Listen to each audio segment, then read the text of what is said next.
ایک منارہ نور، ایک روشنی آتی ہے جس سے لوگوں کے دل جو سیاہ ہو چکے تھے بت پرستی کی وجہ سے، وہ روشن ہونے شروع ہو گئے. سبحان اللہ.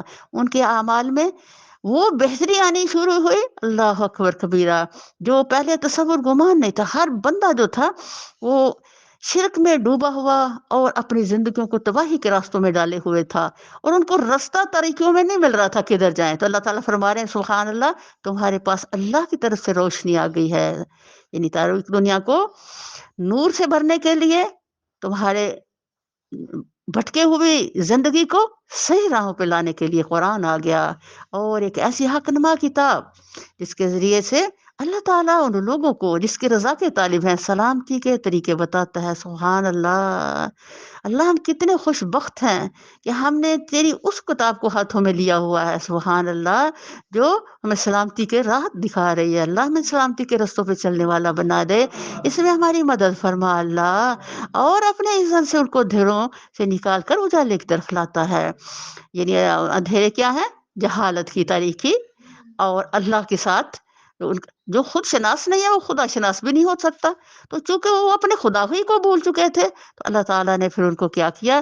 اندھیروں سے نکال لیا اور خدا شناسی عطا فرما دی، اور خود شناسی بھی عطا کر دی میرے رب نے، اور راہ راست کی طرف ان کی رہنمائی کرتا ہے. یقیناً کفر کیا ان لوگوں نے جنہوں نے کہا مسیح ابن مریم ہی خدا ہے.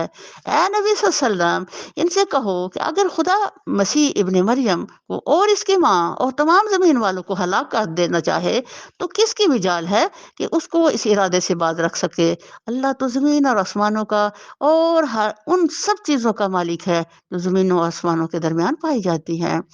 جو کو کچھ چاہتا ہے پیدا کرتا ہے، اور اس کی قدرت ہر چیز پر حاوی ہے. یہود و نصارا کہتے ہیں کہ ہم اللہ کے بیٹے اور اس کے چہیتے ہیں. ان سے پوچھو پھر وہ تمہارے گناہوں پر تمہیں سزا کیوں دیتا ہے؟ در حقیقت تم بھی ویسے ہی انسان ہو جیسے اور انسان خدا نے پیدا کیے ہیں. وہ جسے چاہتا ہے معاف کرتا ہے، جسے چاہتا ہے سزا دیتا ہے. زمین و آسمان اور ان کی ساری موجودات اس کی ملک ہیں، اور اسی کی طرف سب کو جانا ہے. اے اہل کتاب، ہمارا یہ رسول صلی اللہ علیہ وسلم ایسے وقت تمہارے پاس آیا ہے اور دین کی واضح تعلیم تمہیں دے رہا ہے جبکہ رسولوں کی آمد کا سلسلہ ایک مدت سے بند تھا، تاکہ تم یہ نہ کہہ سکو کہ ہمارے پاس کوئی بشارت دینے والا اور ڈرانے والا نہیں آیا. سو دیکھو اب وہ بشارت دینے اور ڈرانے والا آ گیا، اور اللہ ہر چیز پر قادر ہے. یاد کرو جب موسیٰ نے اپنی قوم سے کہا تھا، اے میری قوم کے لوگوں، اللہ کی اس نعمت کا خیال کرو جو اس نے تمہیں عطا کی تھی. اس نے تم میں نبی پیدا کیے، تم کو فرمانروا بنایا، اور تم کو وہ کچھ دیا تو دنیا میں کسی کو نہ دیا تھا. سبحان اللہ. واقعی من و سلوہ صرف کن کو ملا؟ یہود کو ملا. اور اللہ تعالیٰ نے کس طرح سے معجزتاً ان کو فرعون سے بچایا. ان کے لیے کیسے اللہ نے پانی کو پہاڑ بنا کے ان کے رستہ بنایا، اور رستے کو ہوا کے ذریعے خشک بھی کروایا. سبحان اللہ. اللہ تعالیٰ نے اتنے معجزات، اتنی عطائیں بخشی ان پر کی، لیکن دیکھو انسان کتنا ظالم اور جاہل ہے. ہائے ذرا فرما رہے اے برادران قوم، اس مقدس سرزمین میں اس نے یاد کرو جب موسیٰ نے اپنی قوم سے کہا تھا کہ اے میری قوم کے لوگوں، اللہ کی اس نعمت کو یاد کرو جو اس نے تمہیں عطا کی تھی. اس نے تم میں نبی پیدا کیے، تم کو فرمانروا بنایا، تم کو وہ کچھ دیا جو دنیا میں کسی کو نہ دیا تھا. اے برادران قوم، اس مقدس سرزمین میں داخل ہو جاؤ جو اللہ نے تمہارے لیے لکھ دی ہے. مراد ہے مقدس سرزمین سے فلسطین. فلسطین کی سرزمین جو اس وقت سخت مشرک اور بدکار قوم سے آباد تھی. بنی اسرائیل جب مصر سے نکل آئے تو اسی سرزمین کو اللہ تعالیٰ نے ان کے لیے نامزد فرمایا اور حکم دیا کہ جا کر اسے فتح کر لو. اللہ اکبر کبیرہ. یہ فلسطین کی زمین جو ہے یہ شروع ہی سے انبیاء کا مرکز رہی ہے، اور اللہ نے اس کو برکت والی زمین قرار دیا ہے. لیکن آج دیکھو اس برکت والی زمین کے ساتھ کیا ہو رہا ہے. یا اللہ تو ان کی مدد فرما، ان پر رحم فرما، ان کو ایمان کی دولت دے میرے اللہ. بس اللہ تعالیٰ سے دعا ہو سکتی ہے. اللہ ہائے ہائے ہائے. تو یہاں اللہ تعالیٰ فرما رہے ہیں کہ پیچھے نہ ہٹو ورنہ ناکام و نامراد پلٹوگے۔ انہوں نے جواب دیا، اے موسیٰ، وہاں تو بڑے زبردست لوگ رہتے ہیں، ہم وہاں ہرگز نہ جائیں گے جب تک وہ وہاں سے نکل نہ جائیں۔ ہاں، اگر وہ نکل گئے تو ہم داخل ہونے کے لیے تیار ہیں۔ ان ڈرنے والوں میں دو شخص ایسے بھی تھے جن کو اللہ نے اپنی نعمت سے نوازا تھا۔ انہوں نے کہا، ان جباروں کے مقابلہ میں دروازے کے اندر گھس جاؤ، جب تم اندر پہنچ جاؤ گے تو تم ہی غالب رہو گے۔ اللہ پر بھروسہ رکھو اگر تم مومن ہو۔ لیکن انہوں نے پھر بھی یہی کہا کہ اے موسیٰ، ہم تو وہاں کبھی نہ جائیں گے جب تک وہ وہاں موجود ہیں۔ ان دونوں بزرگوں میں سے ایک حضرت یوشع بن نون تھے جو حضرت موسیٰ علیہ السلام کے بعد ان کے خلیفہ ہوئے۔ دوسرے حضرت کالب تھے جو حضرت یوشع کے دستے راست تھے۔ 40 برس تک بھٹکنے کے بعد جب بنی اسرائیل فلسطین میں داخل ہوئے، اس وقت حضرت موسیٰ کے ساتھیوں میں سے صرف 2 بزرگ زندہ تھے اور وہ یہی 2 بزرگ تھے۔